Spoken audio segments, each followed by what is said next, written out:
자, 이번 영상은 3단원의 첫 번째 중단원인 몽골 제국과 그리고 몽골 제국에 있었던 문화 교류에 대해서 배워볼 겁니다.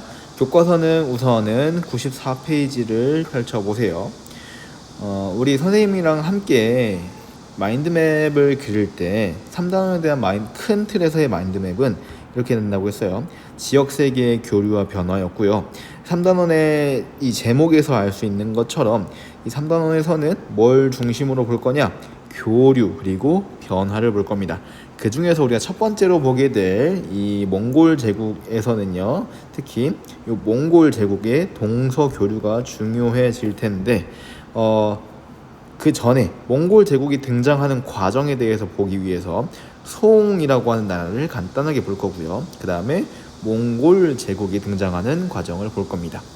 자, 여러분이 새로 받은 마인드맵에는 이 각각의 파트별로 따로따로 간단하게 작성을 해야 될 거예요. 자, 이제 넘어갑시다. 자, 오늘의 학습 목표입니다. 오늘의 학습 목표는 첫 번째, 송나라의 문치주의라고 하는 정책이 있었는데, 이 문치주의가 영향을 주었다고 해요. 어떤 영향을 주었는지 송나라에 이 두 가지의 이 영향을 설명할 수 있어야 되고요. 그 다음에 두 번째 학습 목표는요, 원나라. 그러니까 원나라라고 하면요, 원나라는 몽골입니다. 몽골이 세운 중국에 있었던 나라가 원나라인데, 이 원나라가 중국을 어떻게 통치했는지 설명할 수 있어야 하고요. 자, 세 번째는 몽골 제국 시기에 동서 교류가 어떻게 이루어졌는지 사례와 영향. 자, 우리 여기에서 핵심적인 건 교류라고 했습니다. 자, 그럼 교류가 나오는 이 부분이 가장 중요할 거고요. 이 나머지를 보기 위해서 여기 앞에 두 가지를 본다고 생각하면 됩니다. 자, 이제 교과서를 함께 보면서 내용을 함께 살펴볼게요. 자, 교과서 94페이지를 펼쳐보면요, 이렇게 송의 발전과 북방민족의 성장이라고 나와 있을 겁니다. 자, 조금 확대해서 살펴보면, 자, 여러분이 먼저 마인드맵을 그리기 위해서는 여러분이 큰 단원명을 봐야 됩니다. 지금 아마 요 부분까지는 써 있을 거야. 그러면 이 다음에 요 송의 발전과 북방민족의 성장이라고 하는 첫 번째 파트에 대한 이 가지치기는 요 작은 제목들이 되는 거겠죠. 자, 그럼 봅시다. 우리 이 첫 번째 송의 발전과 북방민족의 성장이라고 하는 요 부분에서 우리가 소단원들의 내용을 보면, 자, 첫 번째 송의 성립과 발전, 두 번째 북방민족의 성장, 한 페이지 넘겨볼까요? 그 다음에 세 번째 송의 경제발전과 해상무역의 발달, 네 번째 송의 성리학과 서민문화의 발달, 이렇게 돼 있네요. 그럼 총 4가지의 가지치기를 통해서 이 내용을 정리해야겠죠. 자, 칸이 많지 않아요. 여기다가 모든 내용을 다 적을 필요 없어. 우리는 선생님이 중요하다고 얘기하는 것, 특히 여기 있죠. 요거 학습 목표, 이걸 달성할 수 있으면 됩니다. 요걸 찾는 게 여러분의 목표입니다. 그리고 추가적으로 선생님이 설명하는 내용들 찾아내면 되는 거예요. 자, 그럼 첫 번째부터 볼게요. 송나라의 성립과 발전. 송이라는 나라가 어떤 나라고 어떻게 발전했는가 볼 겁니다. 송나라는요, 당나라가 멸망한 이후에 송나라가 등장했다라고 되어 있어요. 그럼 당나라 멸망 이후에 등장한 나라구나 라고 이해하면 돼요. 당나라는 우리 2단원에서 배웠던 국제적인 문화를 가지고 있었던, 그리고 동아시아 문화권의 공통 요소를 만들었던 확정지었던 나라였습니다. 자, 그 나라 다음에 생긴 나라가 송이란 나라였고요. 자, 여기에서 중요한 건 이거야. 여기 써있죠. 우리 학습 목표에서 봤던 이 송나라는요, 문치주의 정책을 했다고 합니다. 이 문치주의 정책은 뭐냐면 요거야.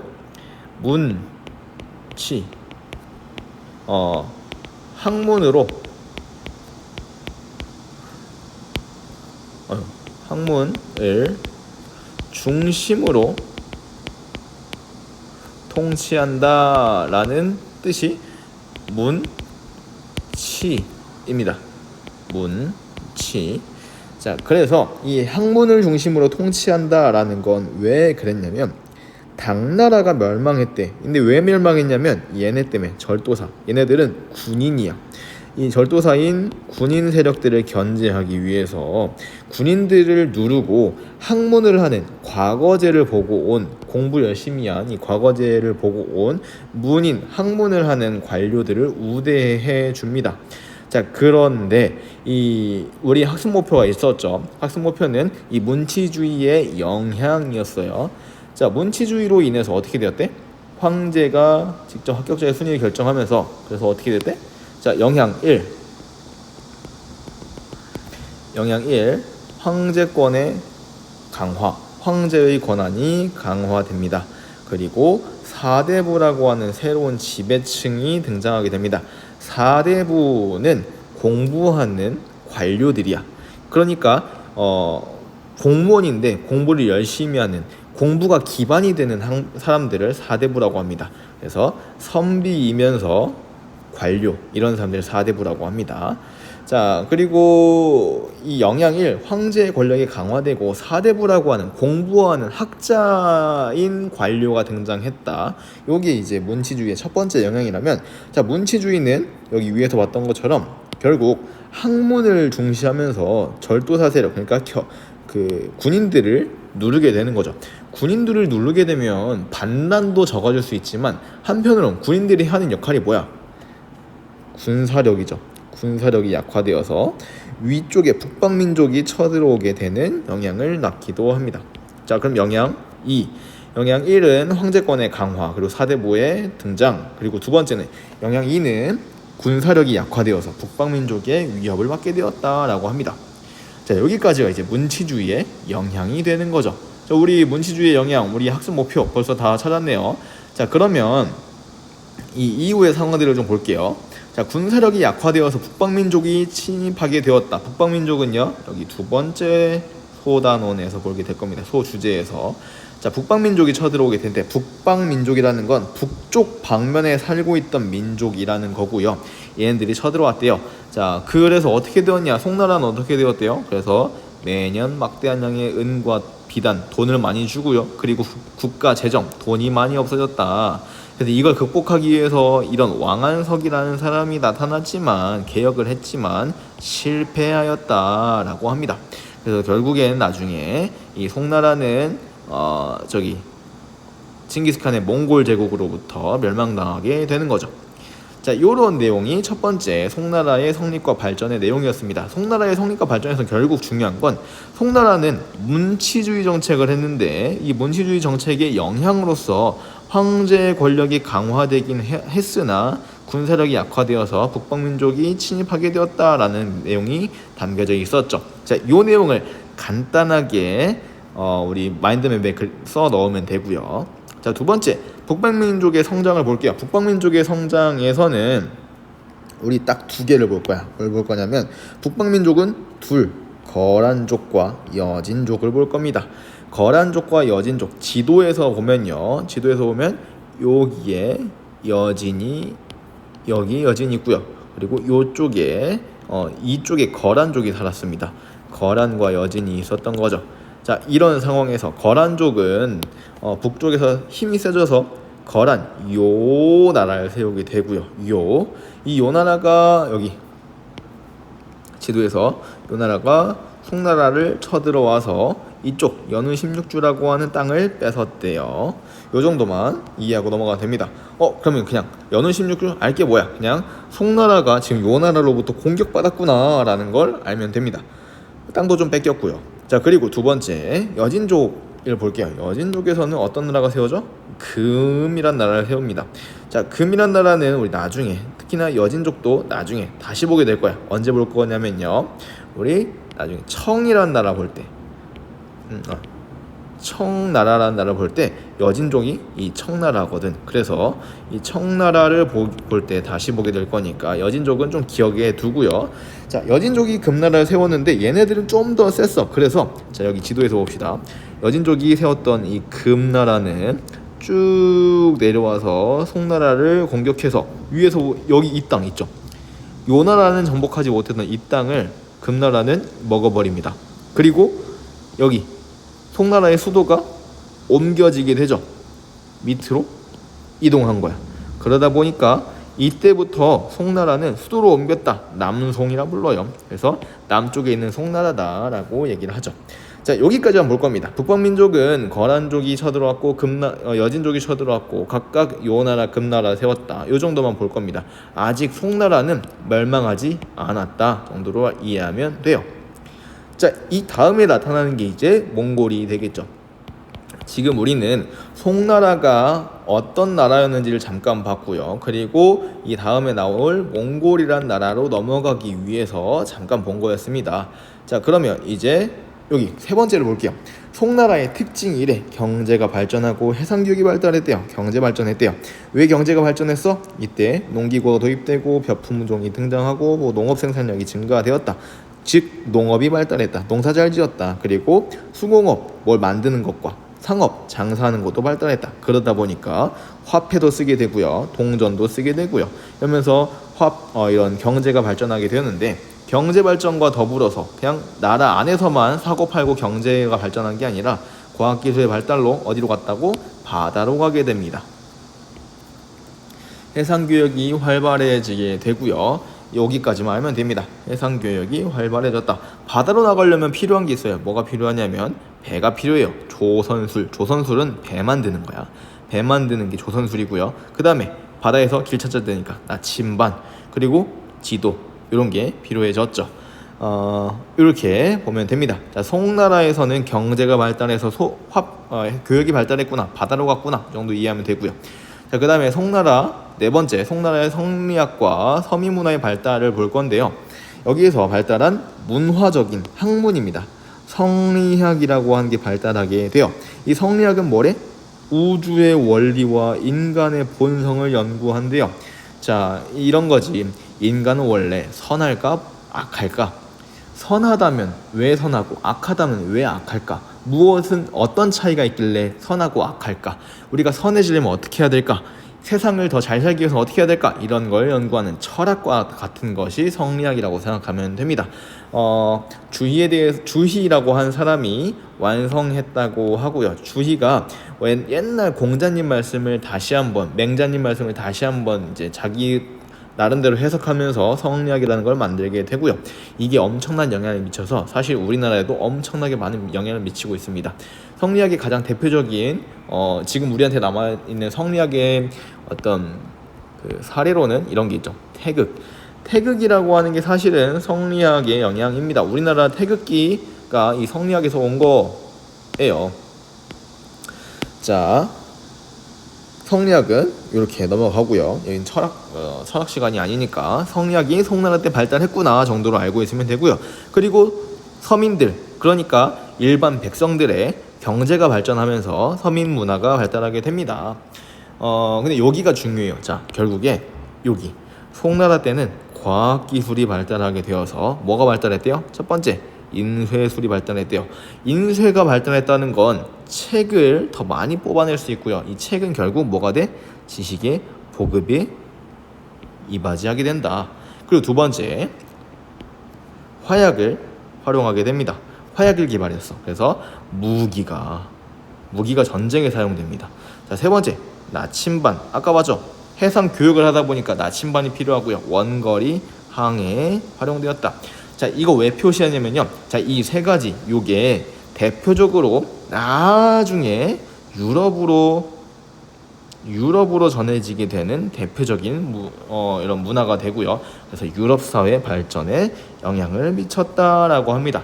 특히나 여기 나침반, 이거 어디에 사용될까? 나침반 나중에 우리 신항로 개척이라고 하는 이 단원에서 보게 될 거야. 이 신항로 개척도 결국 바다로 배 타고 나가는 거다 보니까 나침반을 활용하게 되는 거죠. 자, 여기까지가 이제 송나라가 되었습니다. 자, 여러분은 이제 이 송나라에 대한 첫 번째 송의 발전과 북방민족의 성장에 대해서 파트별로 작은 주제별로 봤는데 아주 간단하게 살펴본 겁니다. 그래서 여러분이 핵심적으로 봐야 되는 건 선생님이 강조한 내용들, 그 중에서도 특히나 여기 학습 목표와 관련된 내용들을 특히 잘 봐둬야 돼요. 자, 그럼 넘어갈게요. 두 번째, 원나라 몽골로 넘어갈게요. 자, 이제 다음으로 넘어가서 98페이지에 몽골 제국의 성립과 발전입니다. 자, 여기도 보면은 첫 번째 마인드맵을 그릴 때는 몽골 제국의 성립이라고 되어 있고요. 두 번째 원의 중국 지배라고 되어 있고, 페이지를 넘기면 새로운 게 나오네요. 그럼 이거 두 개라는 거야.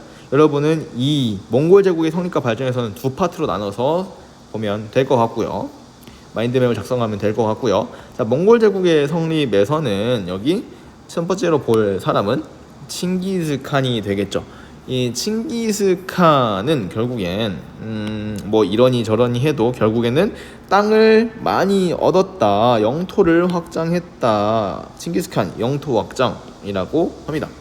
자, 근데 여기 보면 지도를 보면요, 여기 보이는 요 지역 키예프라고 돼 있죠. 지금 이건 사실 옛날 말이지만 키이우죠. 지금 우크라이나 땅, 우크라이나에서 여기 터키 지역까지 쭉 먹고요. 바그다드 뭐 해서 여기 이슬람 지역까지 먹고요. 그 다음에 그 끝이 어디냐면 쭉 와서 여기 중국까지 먹게 되었죠. 이렇게 넓은 영토를 갖게 된 거야. 지금 이 나라는 중국이고요. 여기에 몽골 있고요. 여기 다른 중앙아시아의 나라들과 이란까지 이렇게, 그리고 우크라이나, 이런 다양한 나라들을 지금은 여러 나라로 분열되어 있는 이 땅을 몽골 제국 하나가 다 먹게 된 거죠. 자, 근데 생각해봐. 이 넓은 땅을 가졌던 게 마냥 좋은 건 아니야. 이거 어떻게 다스려? 여기서 반란 일으키면 얘네들은 쳐들어오면 어떻게? 여기 있는 나라들을 다 통제해야 돼. 그러기 위해서 뭘 했냐면요. 자, 칭기스칸이 죽고 나서요, 여러 개의 한국, 몽골 제국을 분할 통치하게 되었다라고 합니다. 한국이라고 하는 건 지금 우리나라 같은 한국이 아니라, 이때 한국은 칭기스칸처럼 칸국인데 이걸 그냥 발음을 한이라고도 해요. 그래서 칸을 한이라고도 해서 한국이 된 거죠. 자, 몽골 제국은 이렇게 성립됩니다. 결국 칭기스칸이 영토를 확장하고 넓은 영토를 분할 통치하게 되었다 정도로 몽골 제국 성립을 보면 되는데, 자, 이 중에서 우리가 주목해야 되는 건 원입니다. 원나라가 중국을 어떻게 지배했는가가 우리 학습 목표이기 때문에, 자, 원이란 나라는요, 쿠빌라이 칸이라고 하는 칭기스칸의 손자가 수도를 옮기면서 국호, 나라 이름을 고쳤다고 해요. 자, 나라 이름을 왜 하필 원이라 부를까? 아까 선생님이 한국 이랬는데 왜 얘는 원이야? 왜 원이냐면요, 칭기스칸의 손자 쿠빌라이 칸은 이 중국을 다스리기 위해서는 중국식으로 다스려야 된다라고 생각한 거야. 중국식으로 다스리기 위해서 중국식으로 나라 이름도 원이라고 짓게 된 거죠. 그래서 나라 이름을 원이라고 지은 이유는 중국식으로 다스리기 위해서였습니다. 자, 중국을 차지한 원은요, 얘네가 뭘 어떻게 통치했대? 자, 몽골 제일주의를 내세웠대요. 자, 몽골이 최고다라는 거야. 이 몽골이 최고다라고 하면서 결국 여기 차별을 통해서 정치를 한 거죠. 왜 오른쪽을 살짝 넘어가 볼까요? 몽골 제일주의 정책이라고 되어 있는 이 부분을 한번 봅시다. 몽골 제일주의 정책. 자, 원은 몽골 제일주의를 내세워서 민족에 따라서 대우를 달리했대요. 차별한 거죠. 그래서 지배계층에는 몽골인과 생목인이라고 하는 사람들이 있었대. 생목인은 그냥 왼쪽에 있어요. 생목인은 중앙아시아나 서아시아에서 온 사람들로, 즉 다양한 민족이다, 여러 민족들이 섞여 있다라고 하는 게 생목인이었고요. 지배계층에는 몽골인과 생목인이 있었고요.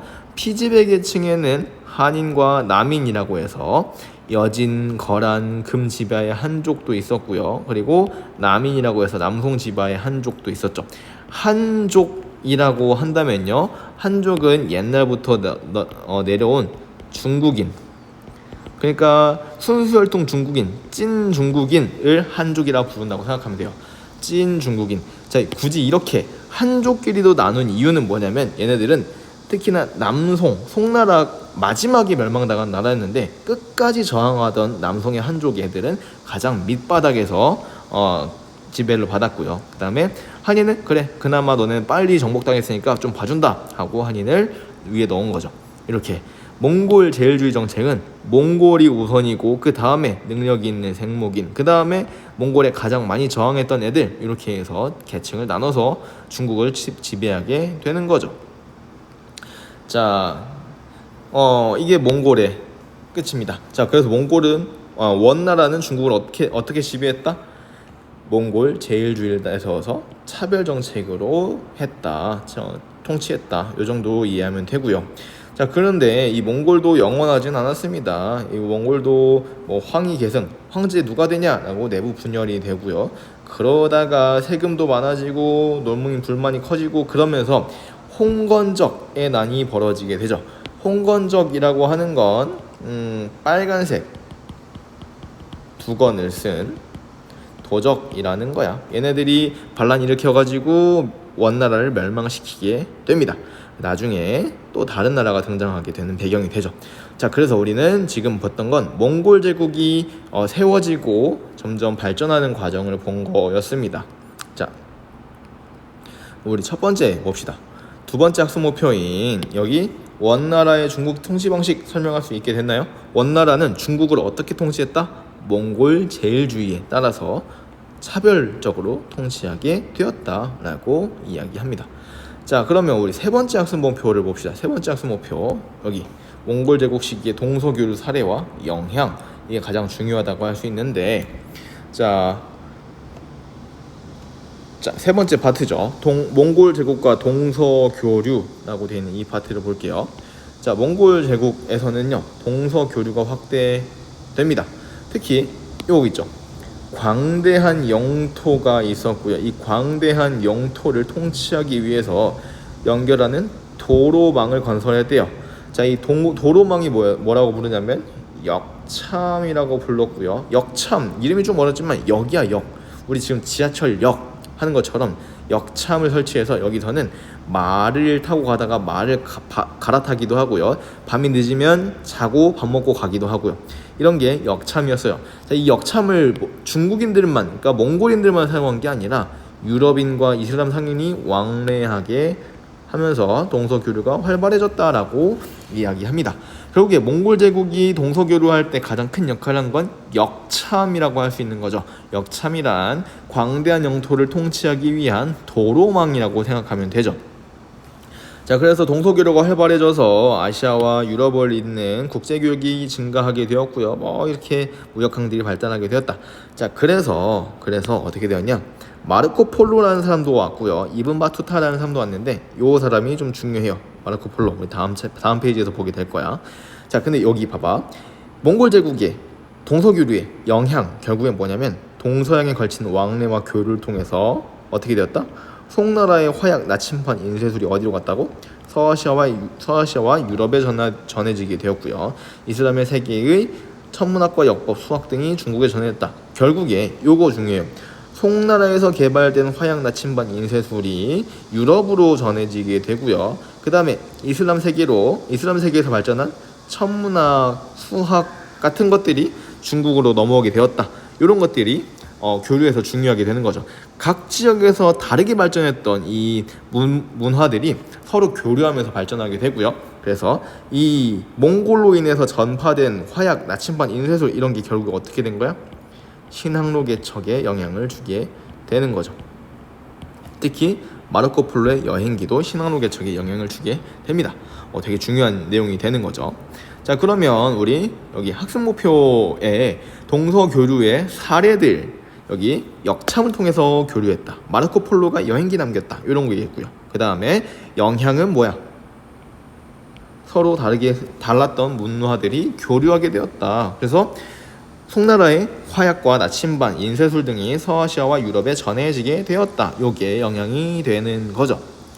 자, 이렇게 해서 우리 3단원의 첫 번째 파트 몽골 제국과 문화교류를 봤는데, 우리 여기서 봐야 될 거 중요한 것들은 다 봤습니다. 마지막 페이지 한번 봅시다. 여기 하나 남았네.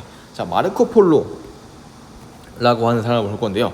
이 마르코 폴로는 어떤 영향을 주었냐? 마르코 폴로는요, 동방 견문록, 동쪽을 방문하고 동쪽을 보고 듣고 쓴 기록을 남기게 되었죠.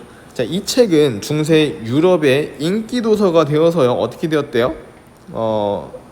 호기심, 동양에 대한, 동방세계에 대한 호기심을 자극하게 되었고요.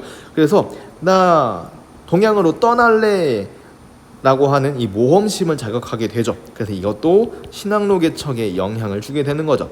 미지의 세계로 떠날 수 있는 저 먼 바다로 나갈 수 있게 된 동기가 된 게 이 동방견물록이 되는 거죠. 자, 그리고 마르코 폴로의 동방견물록 역시 신항로 개척에 영향을 주게 되었다라는 걸 이해하고 넘어가면 되고요.